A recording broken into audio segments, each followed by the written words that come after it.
Hi, I'm Elena. Welcome back to my channel and welcome back to another TBR board video. August is always a busy month somehow for me. I have something big planned, but also it's my birthday month. My birthday is on the 1st of August, so even though I am now creating a TBR, I might read some books that I get for myself for my birthday as well. So hopefully we will just have 6 books for this TBR board. I do have a book club read. I of course have Shirley for the Brontëlong.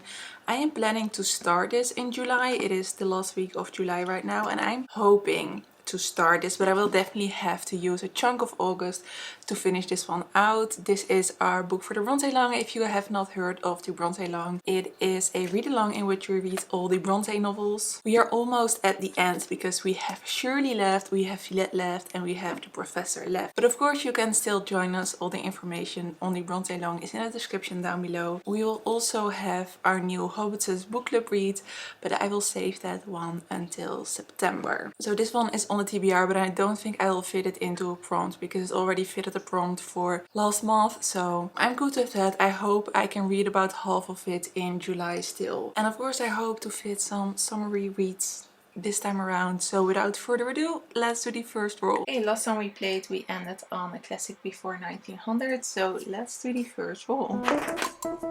It's a 1. Okay, it's a modern classic with a TBR card. Something for the soul. The first roll was a modern classic with a TBR card, and the TBR card was this one, Something for the Soul. I didn't really have to think about this very long because I thought I would pick up one of my favorite romance authors, and that is Eileen Chang. This is a short story collection called Love in a Fallen City. This one I got from a Bookstagram friend, Marcella, so thank you so much for sending this one my way. This is a short story collection of romance short stories, and I feel like beautiful romances are food for the soul. These are all set in Hong Kong and Shanghai in the 1930s and 1940s, both traditional and modern, as she depicts a world of concubines and opium addicts, fast living and family affairs. In a novella, Love in a Fallen City, an unlikely couple find true romance as bombs fall on Hong Kong during the Second World War. Really looking forward to read something by an author that I've only read half, Lifelong Romance, but I can already kind of call her a favorite. Definitely for my soul. Roll number 2. A 3. 1, 2, 3. Okay, this is top 20. Roll number 2 was the 20 tile. So I used a random number generator and had that number match the number in the video that I made of my top 20 classics. Okay, we have a random number generator, so it's between 1 and 20 because there are 20 books in the video. Okay, let's generate number 4. That number was number 4, and as you can see right here, number 4 on that video was Tar Baby by Toni Morrison. Yes, I'm finally reading a little bit more Toni Morrison, which makes me very excited. I know that Tar Baby is set in Toni Morrison's contemporary world. She often writes historical fiction, so I think this will be quite a refreshing read. It is a love story between two people, one woman who is a model and a man that she has a difficulty falling in love with because he is not what she expected to be. She did not expect to fall in love with a man like him, but of course she does, and this is about their life, their struggle, and their love story. I am really looking forward to this. I know this is one of her lesser popular works.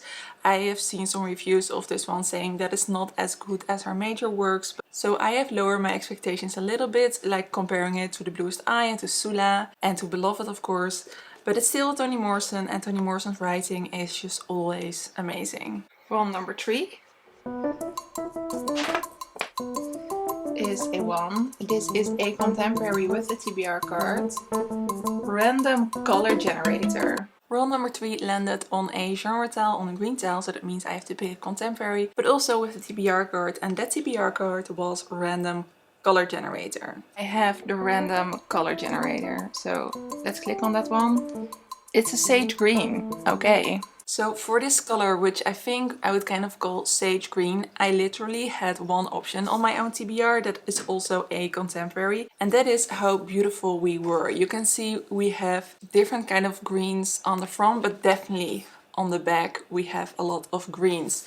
I don't know, I think maybe this is the closest we can get to the green that we got, but this is literally the only one I had that had green. Most of them are blue somehow. I I don't know why. This is set in a fictional African village, and this is about an American oil company using that village for their gain, and the inhabitants and the environment around that village really struggling with it. It sounds really difficult to read, really heartbreaking, but my friend Evelyn from a classics reader on Instagram said that she read this. I think I talked to her last when she was currently reading this, and she said she was very intrigued by the book. I have heard some mixed things about the writing. I actually picked this up at the bookstore on a whim, had not heard anything about it. So this will be a little bit of a gamble, but the themes does sound like something that I would usually enjoy. So we'll see. If you've read this one, let me know what you think. Roll number 4 is a 6.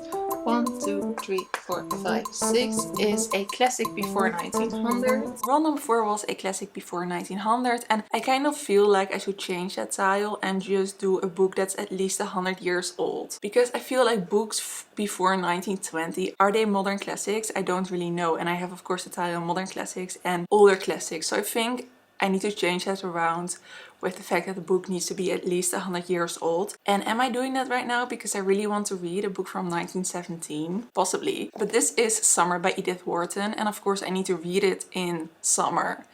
And I know that September is technically summer, but once September hits, I am already preparing for autumn because that's way more my vibe. So I need to read this month. This is, I think, a typical Edith Wharton love coming of age kind of story. Don't really want to know too much about it, but I really enjoy Edith Wharton. I have read a few of her works. I've read The Age of Innocence, The House of Mirth, Eton From, and some short stories. So I'm really excited to read another. I think you would call this a novella because it's only 150 pages long. Novel slash novella. I really like the artwork on the front as well. Again, this is from an author whose major works I've read, and I've heard some mixed things about this book. Not everyone seems to love it as much. The same with Tar Baby from Toni Morrison. But still, I really enjoy the author's writing. I'm excited to read this. Roll number 5. It's 5. 1, 2, 3. Oh my gosh, I was over here. 1, 2, 3, 4, 5 is a Jane Austen. Well, number 5 was Jane Austen, and I think this is another tile I'll need to change in the future because I've reread most of Jane Austen's works now. I have kind of gone through the novels and through the purpose of why I made the tile. But I thought I would again spin around this front a little bit and pick a non-fiction about Jane Austen. And when I was browsing my shelves, I found one non-fiction book that is about multiple authors, but also about Jane Austen. And that is A Secret Sisterhood. This is about friendships between female authors. I initially bought this because I was making a Bronte themed TBR. And this also discusses, I think it's Charlotte Bronte, probably, it's usually always Charlotte. But I know that Jane Austen has her own part in this as well. I really like the idea of this book. It doesn't have a super high rating on Goodreads. I'm a little bit apprehensive, but just the premise really sounds like something that I would love. This is also written by 2 friends, and they say that a lot of female authors are always perceived as these women who lived in solitude, whereas men were often part of these literary groups. And they kind of try to debunk the whole premise of that and say that women also had literary friendships. The literary friendships of Jane Austen, Charlotte Bronte, George Eliot and Virginia Woolf, who are 4 authors I all really passionately love. So this should be a great read. Roll number 6 is a 4. 1, 2, 3, 4, which is a historical fiction. A book that matches your current candle. Oh dear. Roll number 6 was a historical fiction and a TBR card that said book that matches your current candle. This is a TBR card that one of you guys made up, and I love how complicated it is. So let's see what candle I'm currently burning. Okay, my current candle is this lemon verde. It smells like lemon, and it smells kind of like I'm at a sauna. So lemon, so anything citrus-like, maybe on the cover, in the title, in a theme. But it also really reminds me of walking in a warm country, like somewhere southern Europe, and the way that all the trees would smell like eucalyptus and lemon.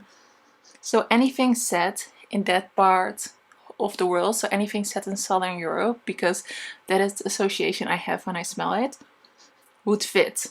Okay, let's do this. So again, not a whole lot to pick from, but historical fiction had a few on my own TBR and one would have been perfect, and that is A Still Life, because it has lemons on the cover, but that is going to be a book club read for the autumn for the Dutch Classic Book Club. So I could not pick that one. My association with that scent, that lemon scent, really brought me to Southern Europe. So I thought, okay, I can pick one of my Greek retellings because Greek, of course, is in Southern Europe. Decided to go for Pandora's Jar by Natalie Haynes, Women in Greek Myth. I think it may have made more sense if I would have gone for 1,000 Ships, but I've been reading quite a lot about the Trojan War and I want something different. This one spoke to me a little bit more. Natalie Haynes has been so popular for her Greek retellings, for telling all the stories from a female point of view. After millennia of storytelling of gods and men, be they Zeus or Agamemnon, Paris or Odysseus, Oedipus or Jason, the voices that sing from these pages are those of Pandora, Clytemnestra, Jocasta, Medea, Eurydice and Penelope, which are names that I hope I pronounce right. A collection of different stories from these women in Greek myth, and I'm really looking forward to it. I did try to listen to the audiobook of 1,000 Ships, which the author narrates herself, and I am not a big fan of her narration, but I can give it another go and listen along if I feel like it, because I do think these mythical stories often translate really well in audiobooks, but of course I have the physical form to get back to. So for August I have this beautiful stack of books, and of course I have Shirley by Charlotte Brontë. This seems like an stack of books that represents my taste